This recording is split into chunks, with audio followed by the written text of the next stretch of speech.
empregados da Simbesa.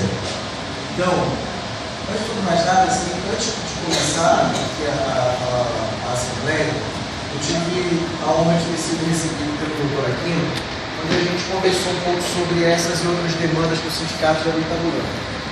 Então, coloquei para o doutor Aquino, em nome do sindicato, o seguinte, que desde a apresentação do pré-acordo, que segura a database, e bem como da proposta de acordo, nós não tínhamos recebido nenhuma manifestação formal da empresa. Aí o doutor Aquino falou, não, mas aí eu conversei com o diretor do sindicato, fulano de tal, dizendo que o nosso orçamento não é vinculado, a gente depende da SEAG. Tudo bem, isso todos nós sabemos disso. Mas essas coisas elas precisam ser respondidas formalmente, né? Então que a empresa tivesse se manifestado, já com uma antecedência, porque nós entregamos isso com bastante, mais de um mês atrás, foi quando da última deliberação em Assembleia, dias depois foi entregue isso, foi protocolado na empresa. Então eu disse, olha, recebemos no dia tal, o orçamento da empresa é vinculado à Secretaria de Administração, os pontos controvertidos são esses e esses, os pontos que podemos negociar são esses e esses, marcamos para o dia tal a primeira rodada de negociação e esses são os nomes dos representantes da empresa para a comissão de negociação. É simples. Aliás, essa é a experiência de todos nós ao longo de várias negociações que já aconteceram. No meu entendimento, a gente recebe a bola, a gente passa adiante, né? Porque na medida em que a gente passou a bola para a empresa e ela segurou, o gandula subiu, a gente tem o direito de pensar qualquer coisa, né? E aí a empresa então só resolveu se manifestar depois que recebeu o ofício de que essa assembleia iria acontecer. E aí ontem, ao invés de comunicar a representação dos trabalhadores, porque esses empregados eles têm representação, ela encaminha essas considerações por e-mail. Então, essa não é uma conduta inocente, né? Porque a empresa tem um interlocutor para tratar disso, tem a quem responder isso, em nome dos trabalhadores. Mas quando faz isso, no meu entendimento, primeiro, ela só atende a demanda, ela só resolve prestar satisfação, primeiro quando ela bem entender, e segundo quando ela se vê às vésperas de enfrentar uma Assembleia Geral de Trabalhadores, que num quadro desse pode ser também imprevisível. E segundo, com essa estratégia, ela tenta criar uma dissuasão.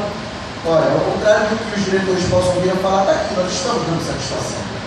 Mas nós sabemos que isso tem forma, tem prazo e tem modo de ser feito, né? Então é importante que a gente receba essa informação com uma postura crítica diante dela. Não é uma postura intransigente, mas uma postura crítica. Porque, dentre outros pontos, né, eu não tive sequer a oportunidade de ver a proposta da empresa para que hoje, por exemplo, a assessoria jurídica pudesse chegar aqui e dar um parecer, né, até o presente momento, do que nós achamos disso, o que nós sugerimos para os trabalhadores, até mesmo para contribuir de forma mais qualificada para essa assembleia. Mas a mim me causa estranheza, por exemplo, a empresa entender que reduz, né, ou exclui, ou reduz o seu poder de gestão quando os trabalhadores, no seu legítimo interesse, buscam resguardar os direitos dos empregados efetivos, seja nos cursos de capacitação, nos programas de formação, seja no que tange ao preenchimento de determinados cargos, mesmo porque já existe uma normativa interna que assegura isso, e que vem sendo sistematicamente deixada de lado. Então não é de se falar em exclusão ou diminuição do poder de gestão, né? Só para citar alguns exemplos, né? E também porque esse tipo de postura acompanha uma tendência atual e dominante de preservar e valorizar as carreiras públicas, diminuir a quantidade de cargos comissionados de livre nomeação e exoneração, privilegiar os funcionários de carreira. Então essa é uma tendência de moralização do serviço público e de valorização da meritocracia, né? Então, o sindicato, ao apresentar esse tipo de proposta, ele visa fortalecer essa tendência. E essa não é uma pretensão corporativa. Essa é uma pretensão republicana. E, além de tudo, também é um apelo da sociedade. Então, nós não estamos indo na contramão disso. Ao que parece, a resposta da empresa é que aponta na contramão disso.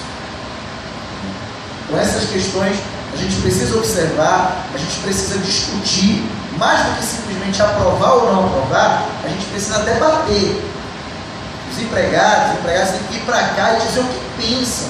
Essas questões têm que ser problematizadas, porque eu tenho certeza que cada um e cada uma tem muito a dizer sobre isso no dia a dia, no seu local de trabalho. Como essas coisas se dão no dia a dia? Como esse suposto poder de gestão é utilizado para proteger e valorizar privilégios e não direitos? Eu tenho certeza que vocês têm muito a dizer sobre isso. Então, o apelo que a assessoria jurídica faz é que a direção do sindicato não fique sozinha falando apenas em nome de vocês, mas que ela possa fazer eco da voz de vocês. Isso é mais importante. É importante que a gente lembre também que, graças à mobilização e à resistência dessa categoria foi vitoriosa a última campanha salarial, quando ela decidiu aqui de forma soberana e com muita força paralisar. E essa paralisação ela foi fundamental para que na outra ponta da mesa de negociação esse sindicato conseguisse encaminhar uma proposta que atendeu, que acalentou os trabalhadores naquele momento. Então a gente não pode perder de vista que o resultado, a possibilidade de êxito e de sucesso desse acordo coletivo de trabalho, ele depende também da capacidade de vocês expressarem em alto e bom som um entendimento a respeito desses pontos que estão sendo propostos. Não existe sindicato bom, assessoria jurídica boa, para trabalhador que não se mobiliza. Não existe. É muita responsabilidade e corremos um grande risco de ser derrotados, caso fiquemos isolados. Então, eu conclamo que os empregados debatam esses assuntos, tragam para cá quais são as suas angústias e firmem posição em relação a essas e outras questões. Né? Aqui nós estamos falando, por exemplo, da tolerância, né, para os atrasos. Essa não é uma reivindicação graciosa. Esse é um problema de mobilidade urbana que tem impacto cotidiano no trabalho das cidades. Ou a gente precisa arrazoar essa cláusula? A gente precisa de um parecer de um engenheiro de trânsito para explicar isso? De um geógrafo? Penso que não. Penso que seja algo flagrante no dia a dia de cada um de nós nessa cidade.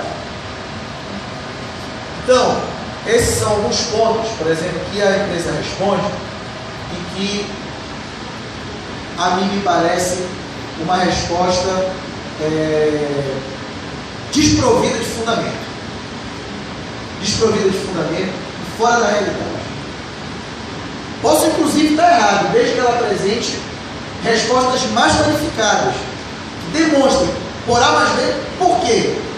Por que essas propostas diminuem o poder de gestão? Por que essas propostas não podem ser aceitas? Não é porque sim, porque isso nem hoje para a criança te responde mais. Né?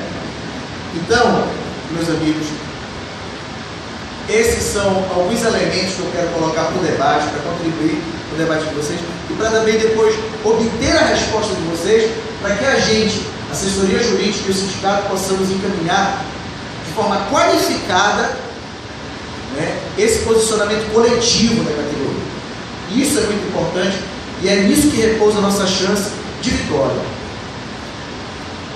A trincheira jurídica é apenas acessória, ela não é a principal.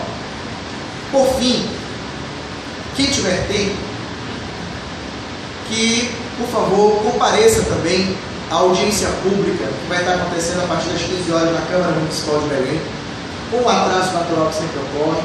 Quem estiver se caminhando para aquela direção, passe lá, porque não se trata de um fato isolado. O problema hoje, enfrentado pelos trabalhadores da Prodepa, ele está inserido dentro de um contexto atual, de uma concepção de gestão pública, que nós sabemos muito bem qual é. É uma concepção de gestão pública que, em nome de uma suposta eficiência, prima pela precarização do trabalho, prima pelo sucateamento dos serviços públicos, porque ela acredita, ela acredita que o caminho mesmo é a privatização, né, é a terceirização. E hoje, inclusive, recentemente, agora, uma entidade de classe patronal ingressou com uma ação direta de inconstitucionalidade para rever, para cassar a súmula do STF, que determina que a terceirização ela só se dê nas atividades meio, porque isso é o que nós temos até o presente momento, né? Porque no entendimento delas, essa súmula ela viola o princípio da livre iniciativa, né? Mas ela também se esquece, né, de que ao lado do princípio da livre iniciativa também existe o princípio do concurso público, né? Então, o que está acontecendo hoje com a Simbesa, a mudança de prédio, um prédio que foi construído com dinheiro da Simbesa, né, a contratação de outras empresas para desenvolvimento de software, que é a atividade fim da Simbesa, elas não são atos isolados, elas fazem parte de um contexto de ataque, né, às empresas públicas em todos os níveis, e são levadas a cabo por um governo que por ora está à frente do município e do estado. Então, que nós não nos enganemos e nem nos surpreendamos caso isso também venha a acontecer aqui, com todas as diferenças de tonalidade, né, mas que pode acontecer. Nós não estamos fazendo terrorismo, nós estamos falando de algo que é familiar a cada um de nós. E sabemos qual é a concepção desse governo, e é essa. Para ele, serviço público é sinônimo de ineficiência. E a despeito de todas as críticas e limitações que o serviço público pode ter, é ele que garante o acesso à ampla maioria da população, né? E boa parte desses serviços públicos, hoje existentes no país, estão ainda entre os melhores oferecidos à população. Vide o serviço público oferecido pelas universidades públicas e por grandes empresas públicas desse país. E pelo próprio valor que essa empresa tem e que só vocês sabem qual é. Então, é um apelo que a gente faz também em nome da solidariedade com aqueles trabalhadores. O pessoal que tiver interesse, se puder, compareça lá, que isso vai ser muito importante e a gente vai ter aí uma ideia do que está acontecendo e de como a gente pode se antecipar a futuros movimentos. Meus amigos e minhas amigas, mais uma vez, obrigado pela acolhida. Fico à disposição, aguardo o resultado dos debates dessa Assembleia Geral, para que a gente possa caminhar. Desde já sugiro que daqui a gente aprove já um expediente, se manifestando com relação a esses pontos, dentre os pontos que eu apresentei e outros que surgiram, e exigir que a empresa apresente um calendário. Então sugiramos um calendário de negociações, e já apresentemos daqui, por exemplo, os nomes de representantes da Comissão de Negociação do sindicato. Vamos nos antecipar a isso, é uma sugestão, e o sindicato fica à vontade para encaminhar isso com a sua categoria. Tá certo? Meus amigos e minhas amigas, boa tarde, muito obrigado e até a vitória.